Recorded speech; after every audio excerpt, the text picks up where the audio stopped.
Quero saudar a amada igreja com a graça e a paz do nosso Senhor Jesus Cristo. Durante este mês de agosto, estaremos refletindo na série A Ética do Reino de Deus. Esse é um desafio muito grande para nós, pastores, para aqueles que estarão pregando este tema.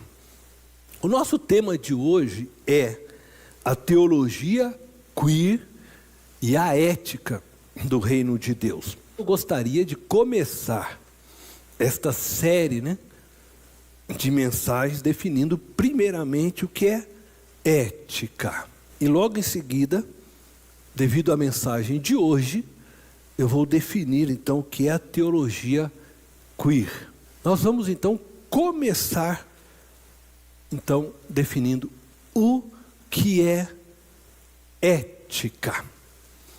A palavra ética é de origem grega, ethos. A ética é uma área da filosofia dedicada às ações e aos comportamentos humanos, com foco na filosofia moral. Acredito que podemos definir a ética como o conjunto de regras e valores que fundamentam o comportamento moral de um grupo ou de um indivíduo. Esse conjunto de regras e valores morais definem quais atitudes são consideradas certas ou erradas para o indivíduo ou para o grupo da qual ele pertence, a sociedade da qual ele pertence. Portanto, quando falamos da ética do reino de Deus, estamos falando do conjunto de regras e valores morais que definem quais atitudes são consideradas certas ou erradas aos olhos de Deus. A importância do estudo da ética é para definirmos este conjunto de regras e valores que irão fundamentar nossas ações e escolhas na vida. Como cristãos, precisamos fundamentar nossas ações e escolhas a partir da ética do reino de Deus. Bom, definimos então o que é a ética, para entendermos também o que é a ética do reino de Deus, que é o conjunto de valores. Agora, o que é a teologia queer? Então este é o nosso segundo ponto. A palavra queer tem se tornado cada vez mais presente em nosso país. Se você ainda não ouviu esse termo, pode ter certeza que em algum momento você vai ouvi-lo. Queer é uma palavra de origem inglesa, cuja tradução possível seria estranho. No século XVIII, o termo nomeava aquilo que era inútil, mal feito, falso, excêntrico. Então, queer traduzia estas expressões. A palavra queer passou a ser usada então como uma forma de insulto ao estranho. Então aquelas pessoas consideradas pela sociedade inglesa como estranha eram denominadas queer. Por exemplo, o que nós chamaríamos aqui alguns anos atrás de bicha, sapatão. Em vez de usarem estas expressões na Inglaterra, eles denominavam estas pessoas de queer. Então todas essas pessoas, elas recebiam esta palavra como um xingamento. Era um xingamento. Então, quando se via uma pessoa que nós aqui denominávamos bicha, sapatão, Lá eles chamavam essa pessoa de queer, era uma forma de xingar estas pessoas. Na década de 1980, o termo, que era usado como xingamento, foi então abraçado pelos movimentos sociais e acadêmicos de uma forma subversiva. O que aconteceu? Mais ou menos, eu vou usar aqui a torcida do Flamengo de exemplo. O pessoal gostava de chamar a torcida de Flamengo lá de urubu, não era assim? Urubu, não sei o quê. O que eles fizeram? Somos urubu? Então tá bom, abraçou a ideia de urubu e transformou isso de uma forma simpática para eles. E assim as outras torcidas, o Palmeiras, o porquinho, não era assim? Os porcos, agora eles gostam de se chamar de porco, põe máscara de porco, não é assim? O corintiano, o gambá, enfim. O que aconteceu foi mais ou menos parecido. Essas pessoas que recebiam queer como xingamento, começaram a dizer o seguinte: não, nós somos queer mesmo, é isso aí. Então, eles abraçaram este termo,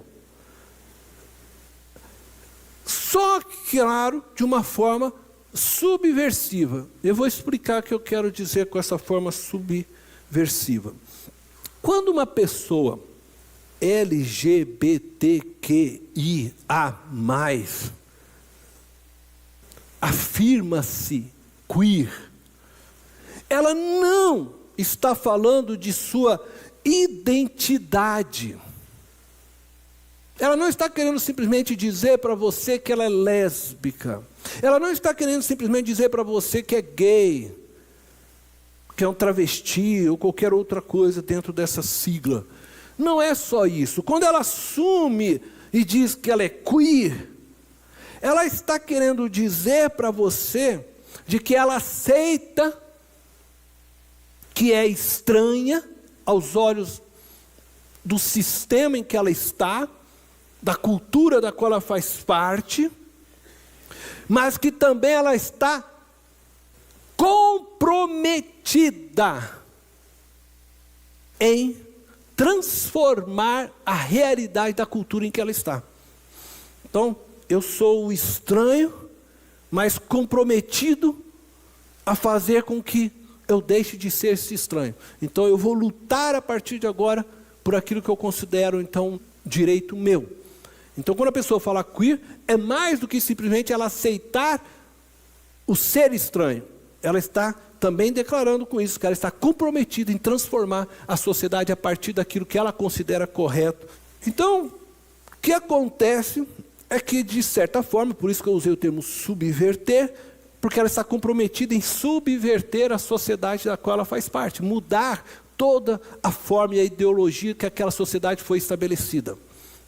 Ela vai trabalhar para isso, mostrando assim então o quê? Que o mundo não é feito só de pessoas que se relacionam com o sexo oposto, mas é formado de uma variedade de expressões de gênero e sexualidade. Este grupo queer, eles têm feito isso ao longo já de alguns anos, e eles têm feito através das redes sociais, eles têm feito através do cinema, de toda forma de expressão de arte, teatro, através da televisão, também até mesmo através do sistema educacional. Eles têm usado também dos poderes governamentais para mudarem, né, toda a forma da sociedade enxergá-los e assim levá-los, o povo a aceitá-los, né, e também transformando, como eu falei, toda ideologia que havia sido construída em uma sociedade. Algumas dessas pessoas que se denominam queer levaram que essa ideologia para o campo teológico cristão, buscando então apresentar o que? Uma nova compreensão bíblica a respeito da sexualidade, visando que autenticarem suas opções sexuais pecaminosas. Essa nova leitura bíblica a respeito da sexualidade tem fundamentado as igrejas chamadas inclusivas. Quando você ouve falar por aí de uma igreja inclusiva, é igrejas que estão fundamentadas, então, nessa teologia queer. Elas, então, vão defender a ideia da ideologia de gênero, a ideia das relações homoafetivas, tá? Distorcendo verdades bíblicas. Essa nova leitura aí que está fundamentando estas igrejas, recebeu então pelos acadêmicos o nome de teologia queer. Portanto, a teologia queer é a nova leitura bíblica a respeito da sexualidade proposta pelo grupo LGBTQIA+. Já existem novas siglas aí dentro, que agora eu não me recordo, tá bom? Com o fim de desconstruir a teologia reformada tradicional. Podemos dizer que uma pessoa, então, que se considera queer, é uma pessoa que primeiramente se considera estranha, que aceita essa realidade, este rótulo, e em segundo lugar, é uma pessoa que se dispôs a transgredir os padrões morais estabelecidos, e em terceiro, é uma pessoa que está buscando normatizar seus próprios padrões morais, desconstruindo os padrões anteriormente estabelecidos, ainda que os seus padrões não tenham fundamentos científicos, humanos e nem éticos. Uma vez, então, que já definimos o que é ética, uma vez que já definimos agora o que é a teologia queer, nós vamos refletir na proposta de nosso tema. E este, então, é o nosso terceiro ponto. A teologia queer e a ética do reino de Deus. Se eu usar aqui alguma expressão que possa parecer, né, mais forte a você, eu peço que me perdoe. Acredito que estamos aqui com adultos, já jovens, mas eu vou tentar realmente ser muito claro nestes assuntos. A teologia queer, ela tem atuado de forma a desconstruir os fundamentos bíblicos e cristãos a respeito da família e da sexualidade. Eles forçam uma leitura bíblica que é incapaz de ser sustentada pela ciência e até mesmo pelas leis estabelecidas por Deus na construção biológica dos seres humanos. A Bíblia afirma que Deus criou homem e mulher, macho e fêmea. Nós podemos ler isso em Gênesis, capítulo 1, versículo 27. Eu quero ler esse texto hoje com vocês, com muita atenção. Criou Deus o homem à sua imagem. A imagem de Deus o criou. Homem e mulher os criou. Então vamos olhar atentamente para este texto. Criou Deus o homem. A primeira expressão que aparece aí, né? Homem. Então, a primeira vez que nós estamos vendo no verso, homem, que é no hebraico a palavra Adão, não está se referindo ao gênero masculino. O termo aí, na verdade, está se referindo ao ser. Nós poderíamos traduzir da melhor forma, criou Deus o ser humano. E isso está muito claro. Por quê? Porque ele fala que criou Deus o homem, logo depois ele vai dizer o quê? Criou ele homem e mulher. Quer dizer, ele está se referindo então que criou ser humano e fez o ser humano homem e mulher. A palavra homem ali, ela é a palavra, então, Adão, na ideia de ser humano. E você vai perceber que logo depois, no segundo momento que aparece homem de novo, é outra palavra hebraica. Essa palavra, eu acredito que ela deve ser pronunciada, né, pelos judeus, próximo ao termo zahar. Mas eu vou aportuguesar, tá? Zacar. Tá bom? Nós vamos trabalhar dessa forma. E mulher No hebraico, deve ser Nekevar. Nekevar. Só que nós lemos aí Nekebar, mas a pronúncia deve ser Nekevar. Eu quero destacar duas coisas dentro desse termo. E preste muita atenção nisso, porque ele está falando de gênero.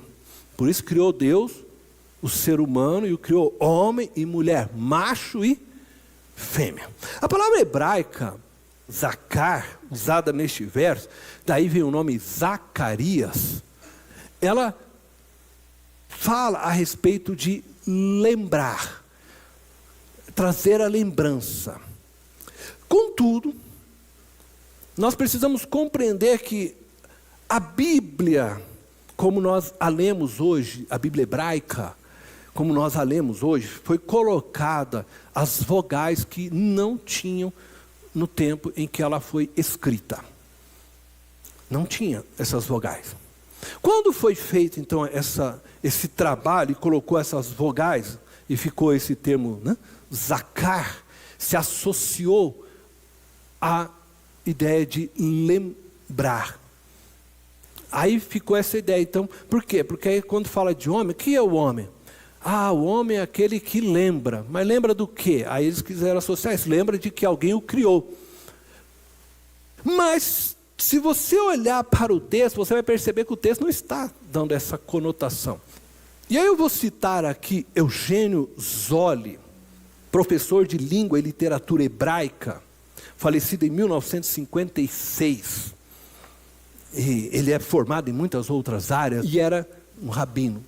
Este rabino, estudioso da língua, ele diz que, de fato, esse termo, quando escrito, né, lá no original que não tinha essas vogais, então não se sabia exatamente a pronúncia, estava associado à figura e à tradução de que homem ali é pontudo. Pontudo. Esse era o significado. Não era duas vogais A formando Zacar. Ele diz então que a tradução melhor ali seria essa, ligada a uma palavra, né, na sua origem, que ele diz que significava pontudo. Mulher, e aí todos os intérpretes, né, assim traduzem e entendem, nekevá, se origina do verbo nakav, que significa perfurar, trazendo a ideia de que a mulher é perfurada, possuidora de um buraco. A mulher tem um buraco. Então, o que o texto está dizendo quando você lê é o seguinte: Deus criou o ser humano, o macho, que é identificado pela ideia de ser pontudo, tem algo nele ali, uma seta, né? E a mulher, que era identificada por ter um furo. Então, a criação de Deus já designa o que é homem e o que é mulher.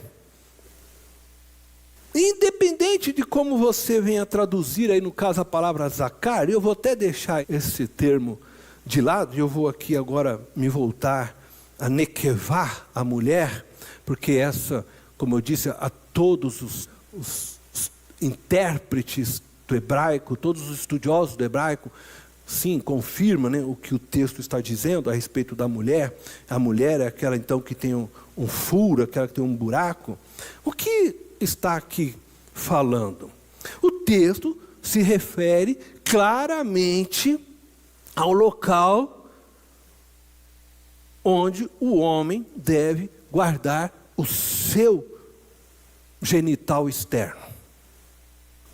A mulher foi criada para receber o órgão sexual pontudo do homem. Dessa forma, então, uma família era construída e o homem se tornava uma só carne com a sua mulher. Mesmo que você não creia em Deus, mesmo que você não creia na Bíblia como palavra de Deus, antropologicamente falando, né, e biologicamente, a relação sexual entre pessoas do mesmo sexo ela é uma aberração da natureza. Não existe nada de natural nisso.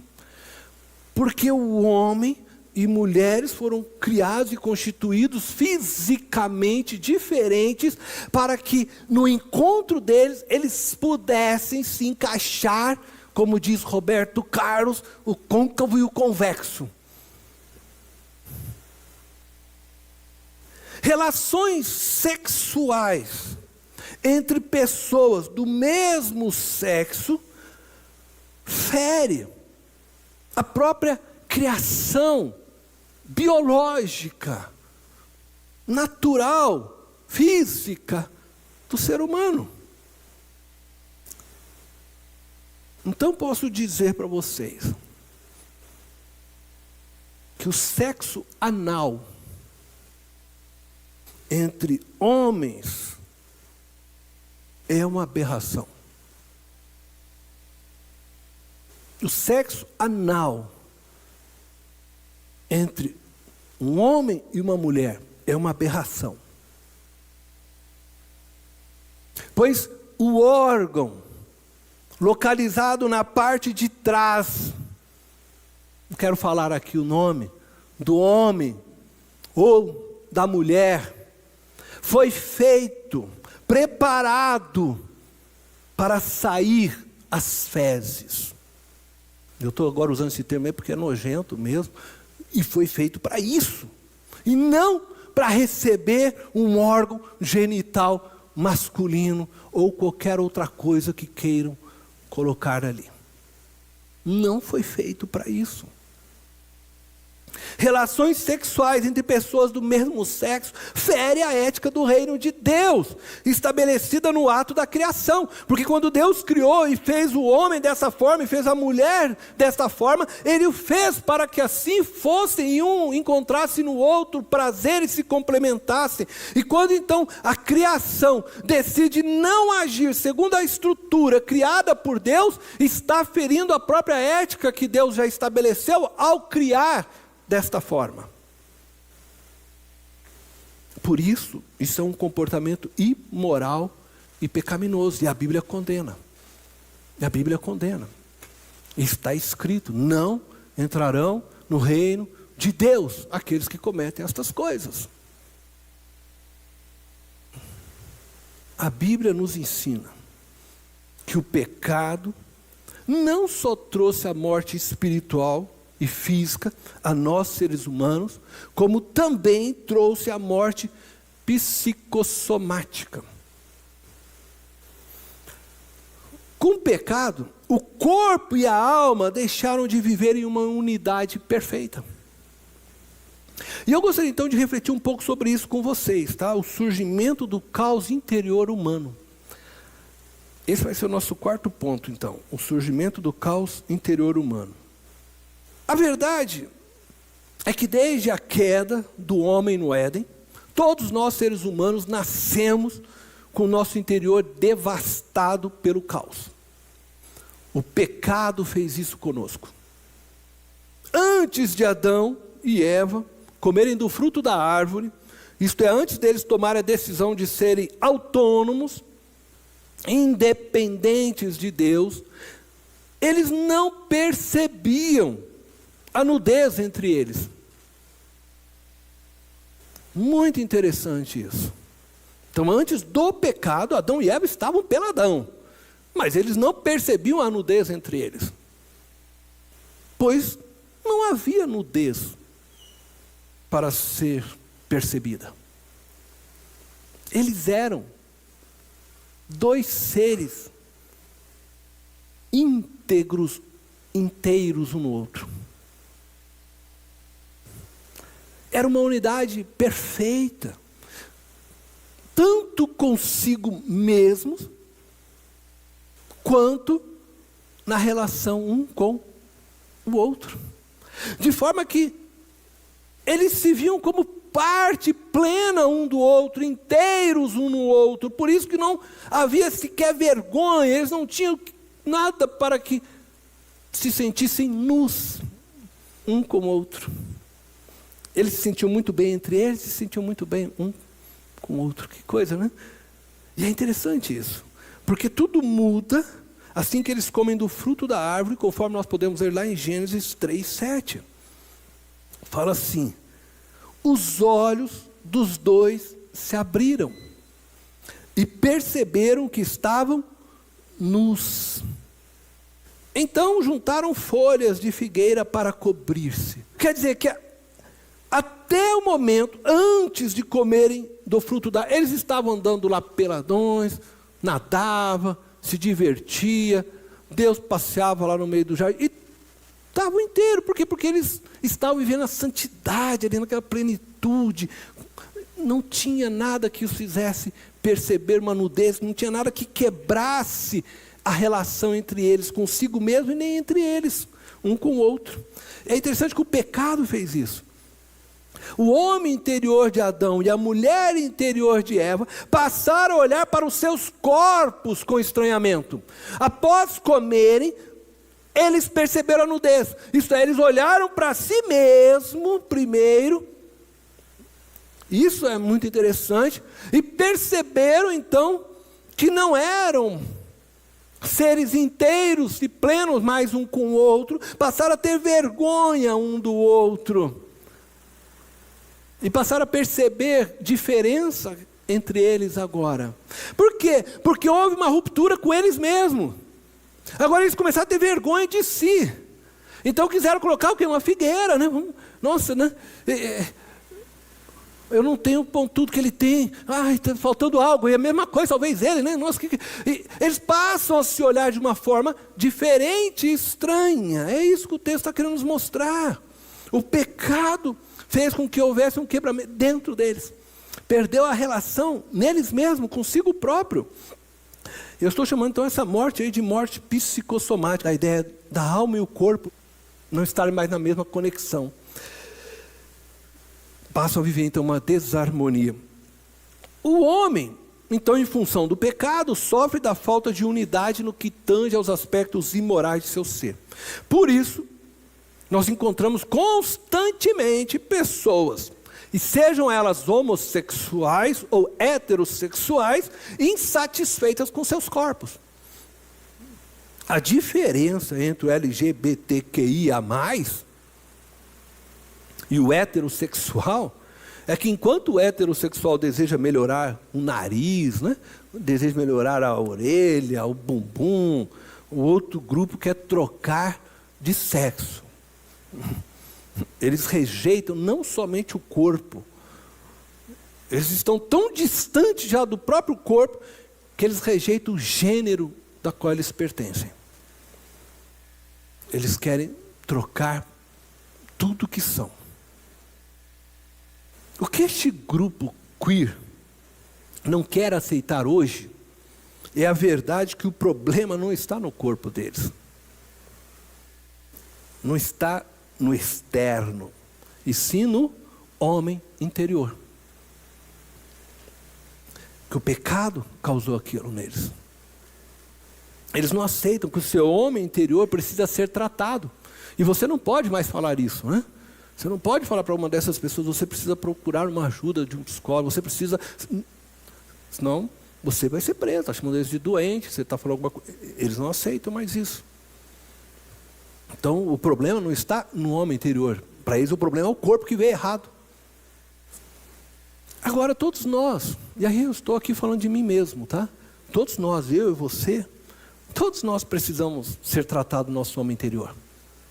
Todos nós. Todos nós temos problemas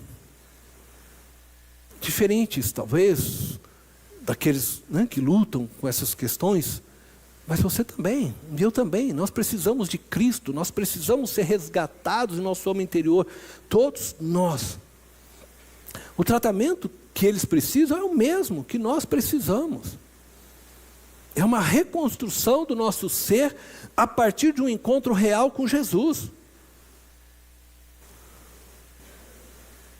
Guarda o que eu vou dizer.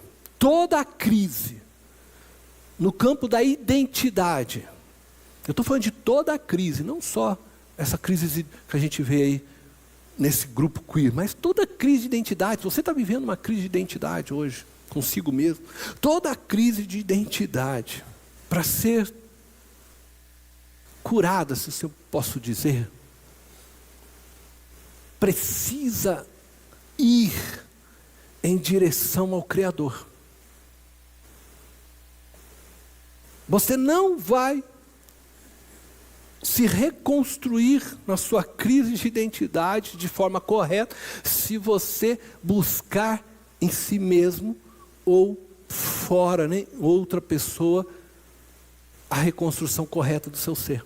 Se você está em crise de identidade, para que você reconstrua isso de maneira correta, você precisa ir em direção ao Criador. E você tem que fazer isso através de Jesus Cristo. É o único caminho. É o único caminho que vai reconstruir a sua identidade. E nós precisamos ser tratados. Aqueles que se encontram, né, nessas questões todas precisam ser tratados. Toda a crise de identidade exige que busquemos conhecer mais a Deus e dos seus atributos, a fim de que nós possamos então abandonar o nosso próprio conhecimento. Então, é uma busca de conhecer a Deus, o Criador, nele eu começar a me compreender e a abandonar aquilo que muitas vezes eu formei durante a minha vida como correto e certo. Eu vou trocando agora os valores, os princípios, o que aprendi, para que eu possa ser reconstruído. Nós precisamos deixar de buscar em nós mesmos a resposta para nossas crises e buscar em Deus a resposta. A reconstrução do nosso ser, eu afirmo novamente, só é possível em Jesus Cristo, através do poder amoroso do Espírito Santo. E a reconstrução do nosso ser não é instantânea. Não é instantânea. Então, alguém entrou aqui pelas portas dessa igreja. E não me importa se ela vem com a teologia queer, ou se ela tem um outro tipo de pecados ou defeitos, que existem diversos. Ela encontra com Cristo, ela crê, mas ela precisa ser agora trabalhada pelo Espírito Santo de Deus. Então, o ouvir a palavra de Deus vai fazendo com que ela vai se limpando, vai transformando, como o apóstolo Paulo descreve, né? Aí vai se transformando pela renovação da nossa mente. É um processo, não é instantâneo, não ocorre imediatamente no ato da conversão. E é um processo longo, que pode durar a vida toda. E para alguns, este processo é mais dolorido do que para outros. Como a igreja deve participar da reconstrução do ser humano que abraçou a ideologia queer? Eu vou tentar responder essa pergunta então nesse ponto 5. A igreja e a reconstrução do gênero masculino e feminino. E eu confesso que não é fácil respondermos a pergunta, né? Como a igreja deve participar da reconstrução do ser humano que abraçou a ideologia queer. Eu creio que, primeiramente, eu preciso fazer aqui duas considerações sobre a realidade da igreja na relação com os adeptos da teologia queer, com este grupo que se enquadra no LGBTQIA+. E estas duas considerações, eu estou aqui colocando de uma forma muito particular, é minha maneira de ver. Talvez você possa não concordar. Bom, a primeira consideração, eu, Cornélio, eu acredito que muitos crentes estão escondidos no armário. Eu acredito que dentro das igrejas, muitos crentes estão escondidos no armário. Alguns verdadeiramente convertidos a Jesus. Outros não. Estão escondidos porque eles têm medo do julgamento dos irmãos. Uma coisa é alguém chegar e falar assim: irmão, eu quero confessar para você, eu pequei, eu acabei falando mal de você. E a gente meio que... né? Uma coisa é alguém chegar para você e dizer: irmão, Eu quero te confessar meu pecado. Eu gosto de pessoas do mesmo sexo que o meu. A igreja parece que já...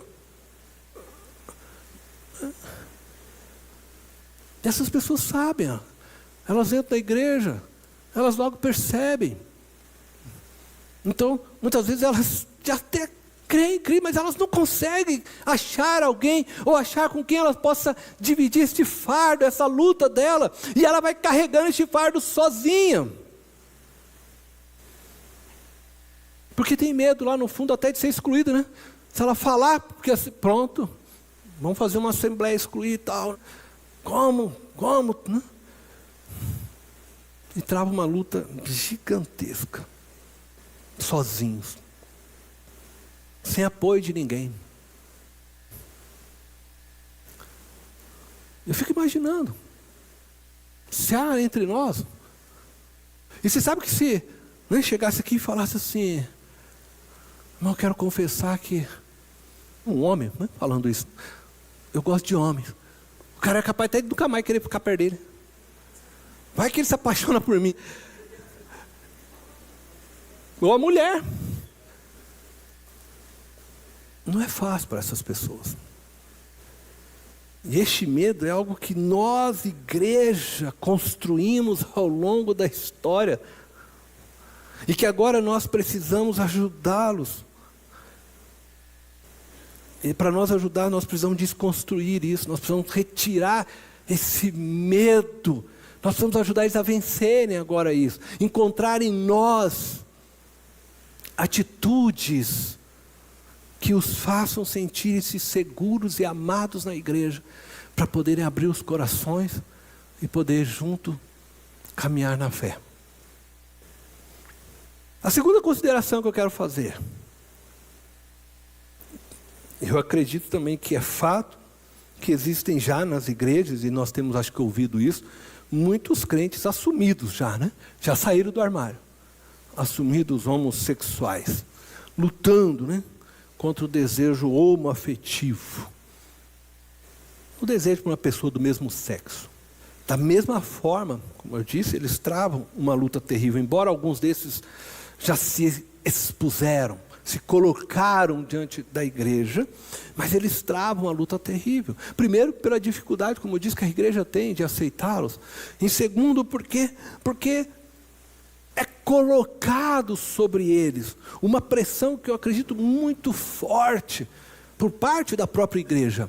E eu não estou querendo diminuir o pecado, mas o que eu quero dizer para vocês, eu espero que vocês consigam me entender, é que às vezes a gente coloca uma pressão tão forte sobre eles, que eles não conseguem lidar com esta angústia, e aí ou eles abandonam a igreja, a fé, ou eles vão para uma igreja inclusiva, onde vão dizer para ele, não, Jesus te recebe assim, vem na paz e tal. Essa pressão a gente coloca, e eu estou dizendo isso, no meu modo de ver, muito diferente, por exemplo, do que nós fazemos, por exemplo, com o fofoqueiro. O fofoqueiro destrói uma igreja, cria divisões, e está escrito na Bíblia que não vai entrar no reino de Deus. Também está escrito na Bíblia que não vai entrar no reino de Deus o idólatra. Está escrito na Bíblia que o mentiroso não vai entrar. Está escrito lá que o glutão, o beberrão, está escrito que o avarento. Mas esses pecados assim, parece que a gente meio que alisa, né? Está de boa. Pode chegar. E a gente... Mas agora quando a gente entra nessa área sexual, aí a gente coloca um peso enorme, né, sobre essas pessoas. Vocês não vão entrar no reino de Deus, vocês não vão entrar no reino de Deus, o inferno já está queimando você. Aí o fofoqueiro, você fala, nossa, glória a Jesus, estamos juntos, maravilhoso. O avarento, todos esses não entrarão também, está escrito lá. Mas a gente trabalha de forma diferente, né, com cada um deles. A gente tem tolerância para alguns tipos de pecado, e para outros a gente não tem. É igual eu falei, porque parece até que a gente tem medo do bichinho pegar em nós, né? Vai que eu também começo a gostar dele, né? E meio que a gente acaba se distanciando e não salvando vidas. Então acho que isso é um defeito nosso de igreja, que a gente precisa cuidar, Porque essas pessoas precisam sim ser amadas. Precisam ser amadas, tratadas como ser humanos, como outros, que precisam entender sim, que Jesus as ama e quer transformar a vida delas. Então, assim como os crentes que estão no armário e que precisam, né, de atitudes que os façam se sentir seguros e amados na igreja para se expor, da mesma forma, aqueles que já se expuseram, eles precisam também ser amados, eles precisam sentir que a igreja os acolhe e que vai ajudá-los nessa batalha deles. E eu não estou falando de aceitar o pecado. Da mesma forma que não temos que aceitar a avareza. Da mesma forma que nós não temos que aceitar o fofoqueiro. Da mesma forma que todo o resto de pecado é pecado. Nós não temos que aceitar o pecado. O pecado não pode fazer parte da nossa história, das nossas vidas. Mas nós precisamos ajudar os pecadores a caminhar para uma vida nova e de santidade. E não empurrá-los cada vez mais para o abismo. Talvez quando nós empurramos um pecador para o abismo, nós não percebemos que quem está caindo no abismo somos nós mesmos. Com a nossa falta de amor. Então eu vou falar agora de duas ações que eu acredito que a igreja precisa ter para lidar, né, na reconstrução do gênero masculino e feminino.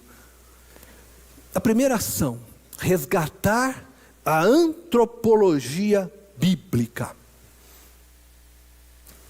Se desejamos reconstruir o ser humano masculino ou feminino, daqueles que foram adeptos da ideologia queer, daqueles que podem chegar aqui enquadrados dentro daquele grupo LGBTQIA+,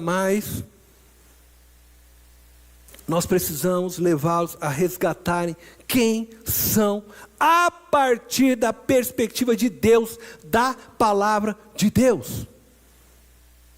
Eu estou falando de reconstrução, porque essas pessoas não nasceram homossexuais, não nasceram travestis.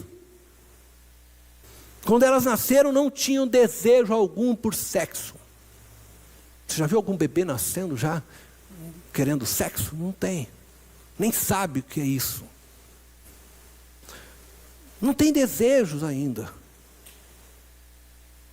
Por nenhum tipo de relacionamento homoafetivo ou heteroafetivo. Ninguém nasce com esses desejos. Isso é construído ao longo dos anos. Portanto, pode sim ser desconstruído. Foi construído, precisa ser desconstruído. É trabalhoso, pois exige agora que uma mudança de cosmovisão. Da vida, do mundo, da relação com Deus. Mas é necessário ser feito.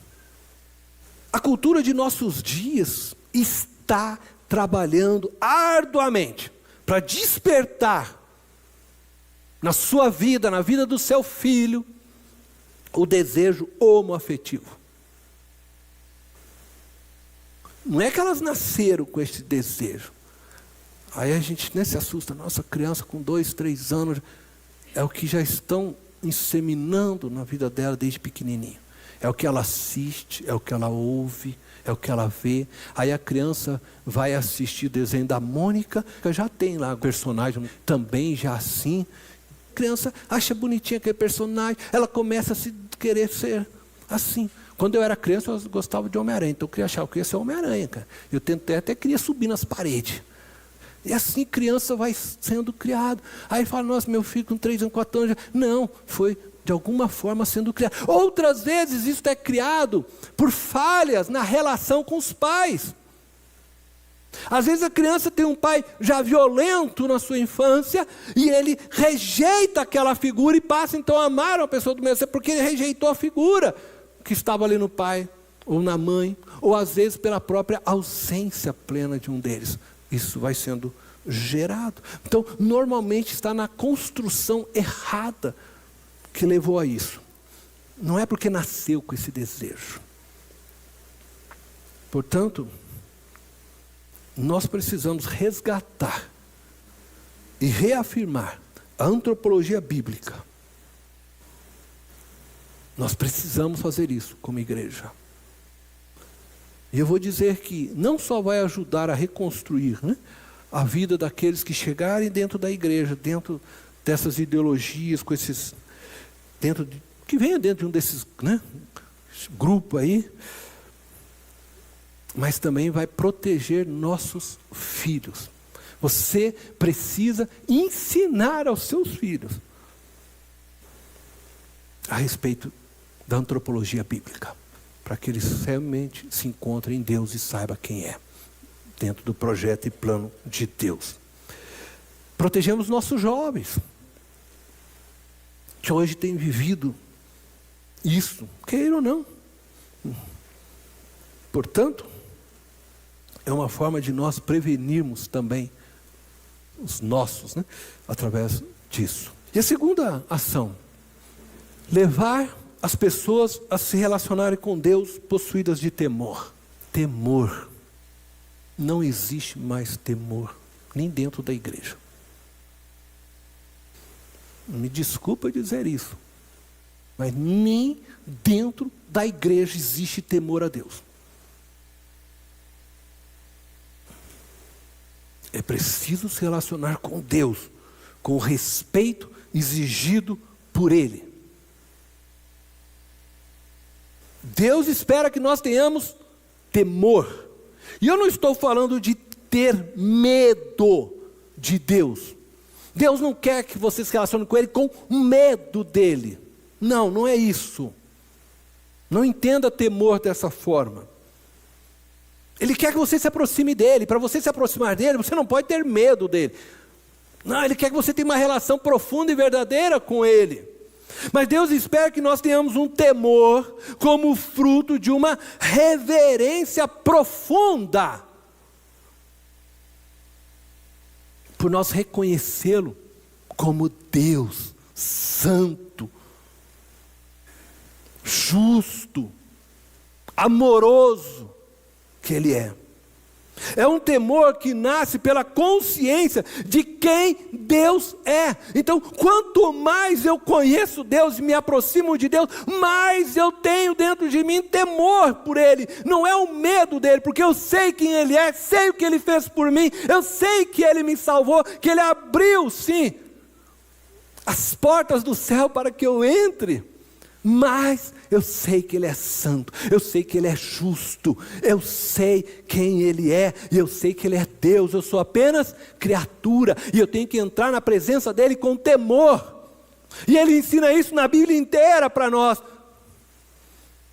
Ele diz: Moisés, chega aqui perto. Moisés olha uma sarça ardente, é algo natural, num deserto, num tremendo calor, aquilo vai, aí puf, pegou fogo, mas aí eu ouvi uma voz, aí já não é, opa, uma sarça que fala, né? Aí eles olham, mas na hora que eles vai se aproximar, Deus diz o quê? Tira a sandália dos seus pés, porque o lugar que você está pisando agora é santo. Deus te chama para se aproximar, mas não é de qualquer jeito que você se aproxima de Deus. Deus te chama para adorar, mas Ele já ensinou como você tem que adorar. Você não adora de qualquer jeito. Ô cara aí do céu, você está na minha, eu estou na tua. Tira a sandália dos teus pés, porque o lugar que você pisa é santo.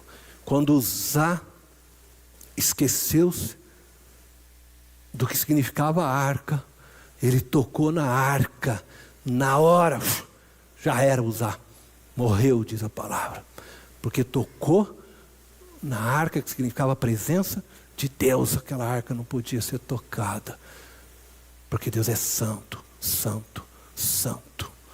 Quando Safira e Ananias ousaram mentir para Deus, caíram mortos aos pés de Pedro, porque mentiram para Deus, porque Deus é santo, santo, santo. Mas Deus tem nos tratado hoje com graça, com bondade, com misericórdia, por causa de Cristo Jesus e da sua obra. Só que nós nos esquecemos, parece, de quem Deus é. E nós começamos a viver uma vida sem temor. Nós mentimos uns para os outros, nós tentamos passar a perna um no outro, nós brigamos uns com os outros, ferimos o próprio corpo de Cristo, que são os irmãos. Ai, nem vou dizer lá fora, nem porque tem crente que faz caixa 2. Tem, eu sei. Tem crente que vai lá para os Estados Unidos e ele tenta passar de algum jeito, alguma coisa a mais fora vai para o Paraguai, não sei o que, enche lá, né? Depois que chegar na igreja, dá testemunho, né? Eu consegui ludibriar a Polícia Federal. Falta temor, falta temor. Esse temor que é fruto da consciência de Deus, de quem Deus é. É um temor que vem do amor que você tem por Ele. Olha só o que diz Provérbios 2, 1, 5, para encerrarmos.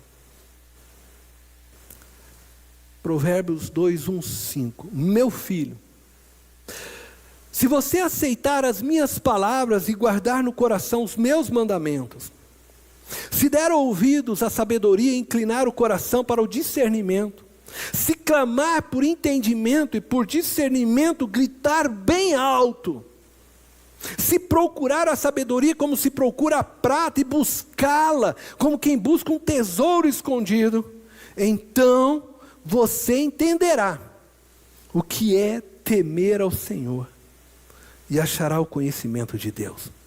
Infelizmente, nós cristãos incorporamos a religião como parte de nossa vida social.